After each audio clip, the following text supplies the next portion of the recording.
मैं doctor Jyoti Gupta, class BCom part first, paper second, entrepreneurship and small business management. आज का topic है meaning and definition of entrepreneurship. उद्यमिता का अर्थ और परिभाषा। जैसा कि हम जानते हैं कि उद्यमिता शब्द की परिभाषा समय के साथ साथ परिवर्तित होती गई। अब इसकी जो परिभाषा है विभिन्न विद्वानों ने अपने अपने आधार पर दी।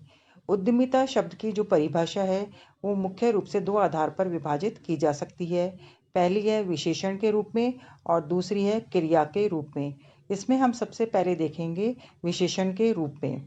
अब विशेषण के रूप में उद्यमिता का क्या अर्थ है, इससे पहले विशेषण किसे कहते हैं यह जानना आवश्यक है।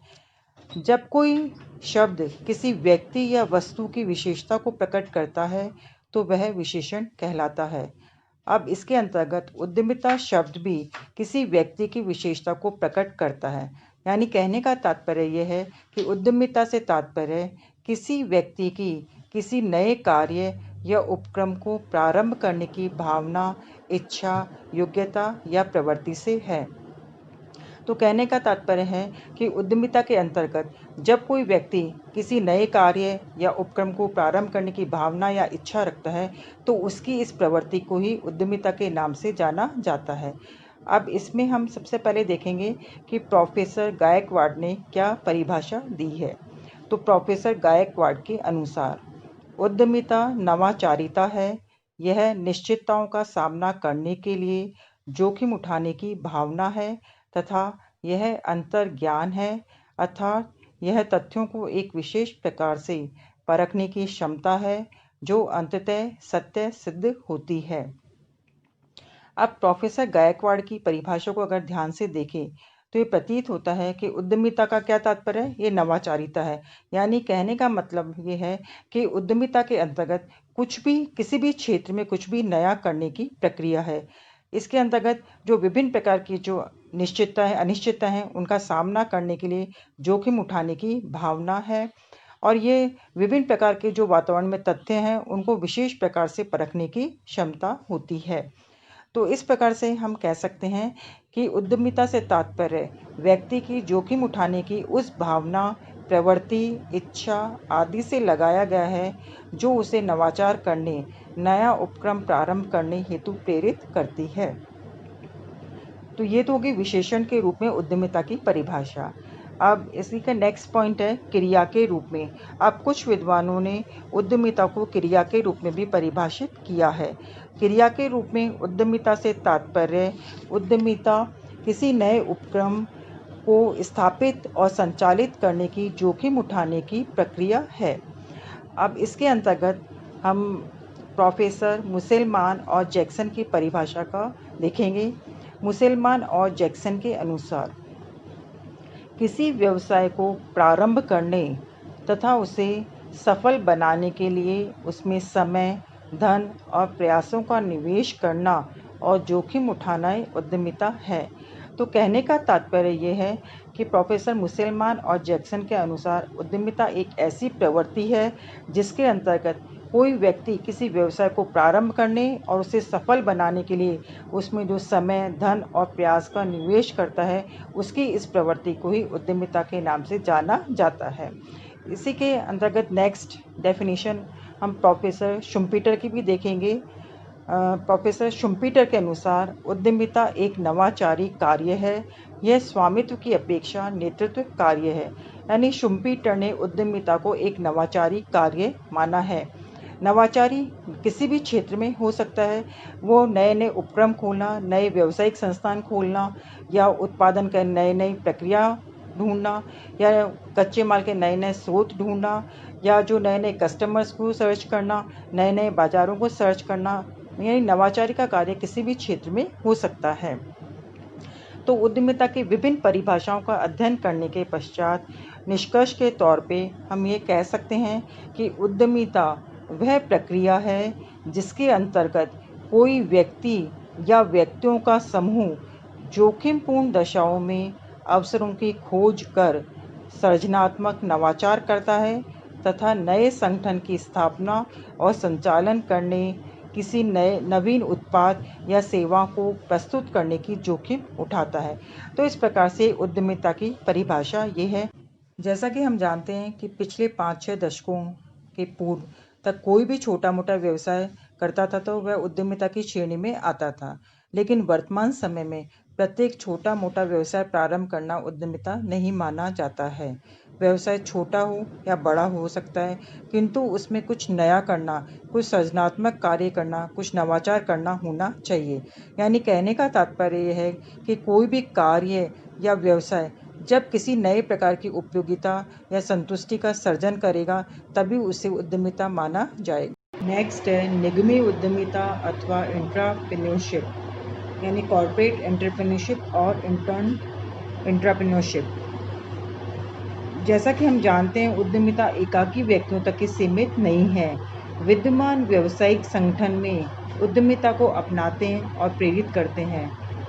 विद्यमान संगठनों में कई प्रबुद्ध और प्रतिभाशाली प्रबंधक और कर्मचारी कार्य करते हैं। वे संस्था में कुछ नया करना चाहते हैं, अपनी भावनाओं और अपने सपनों को मूर्त रूप देना चाहते हैं। वे अपने कार्य में और स्वतंत्रता चाहते हैं, इसलिए वो कई बार सोचते हैं कि नौकरी छोड़कर वे अपना ही अलग व्यवसाय करके अपनी जो डिफरेंट जो इच्छा है उनको फुलफिल कर ले। किंतु अच्छी संस्थाओं के जो उच्च प्रबंधक हैं, उनकी इन भावनाओं को समझ लेते हैं और उन्हें स्वतंत्रता और स्वायत्तता के साथ अपने सपनों को साकार करने हेतु कुछ इनोवेशंस करने का अवसर देते हैं। इसी से निगमी उद्यमिता का जन्म हो जाता है। अब सबसे पहले हम देखेंगे निगमी उद्यमिता क्या होती है। निगमी उद्यमिता, जिसे एंटरप्रेन्योरशिप के नाम से भी जाना जाता है, का विकास पिछले कुछ दशकों में ही हुआ है। वस्तुतः इसका जन्म अमेरिका में 70 के दशक के उत्तरार्ध में हुआ है। इस शब्द का उपयोग उस उद्यमिता के लिए किया जाता है जो किसी विद्यमान उपक्रम या संगठन में विकसित होती है। अब विभिन्न विद्वानों ने इसकी निगमी उद्यमिता की परिभाषा अलग अलग अर्थों में दी है। उसमें सबसे पहले है प्रोफेसर डाफ्ट के अनुसार, एंटरप्रेन्योरशिप किसी संगठन में नवाचार की आवश्यकता को पहचानने तथा उसे प्रोत्साहित करने की प्रक्रिया है। ये डेफिनेशन समझ में आ गई होगी। यानी एंटरप्रेन्योरशिप, निगमी उद्यमिता से तात्पर्य ऐसी उद्यमिता से है जो किसी संगठन में नवाचार की आवश्यकता को पहचानते हैं और उसे प्रोत्साहित करने की प्रक्रिया होती है। नेक्स्ट डेफिनेशन है डॉलिंगर के अनुसार, एंटरप्रेन्योरशिप वह उद्यमिता है जो किसी निगमीय व्यवस्था में जन्म लेती है। एंटरप्रेन्योरशिप किसी बड़ी कंपनी में आंतरिक बाजारों तथा अपेक्षाकृत छोटे स्वायत्तशासी या अर्ध स्वायत्तशासी व्यावसायिक इकाइयों का विकास है, जिनमें उस कंपनी के संसाधनों से उत्पादों, सेवाओं अथवा तकनीकों का नवीन विधि से उत्पादन किया जाता है। तो इन विभिन्न परिभाषाओं के आधार पर निष्कर्ष के तौर पे हम कह सकते हैं कि निगमी उद्यमिता वह उद्यमिता है जो किसी बड़ी कंपनी या निगम में जन्म लेती है। इस उद्यमिता के परिणाम स्वरूप उस कंपनी के प्रबंधक या कर्मचारी कुछ नवाचार करते हैं और उसी कंपनी के अधीन ही उस कंपनी के संसाधनों से ही किसी नए उपक्रम की स्थापना करते हैं या किसी नवीन उत्पाद, सेवा या तकनीक का उत्पादन करते हैं। तो आप लोगों को ये क्लियर हो गया होगा कि निगमी उद्यमिता से क्या तात्पर्य है। अब निगमी उद्यमिता की डेफिनेशन के बाद में इसकी विभिन्न विशेषताएं कौन कौन सी होती है उसके बारे में हम चर्चा करेंगे। तो निगमी उद्यमिता की विभिन्न विशेषताओं में कुछ विशेषताएं इस प्रकार से है।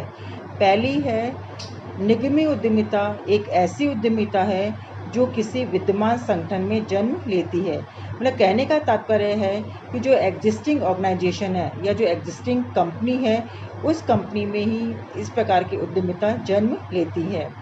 नेक्स्ट है, इस उद्यमिता में किसी विद्यमान संगठन के प्रबंधक या कर्मचारी किसी नवाचार को करने एवं नया उपक्रम स्थापित और संचालित करने का साहस करते हैं।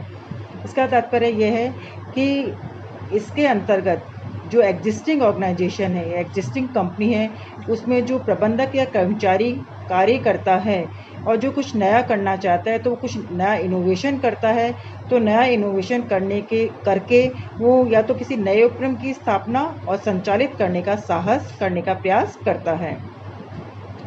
नेक्स्ट पॉइंट है, इस उद्यमिता में वह विद्यमान संस्था ही संसाधनों को जुटाती है।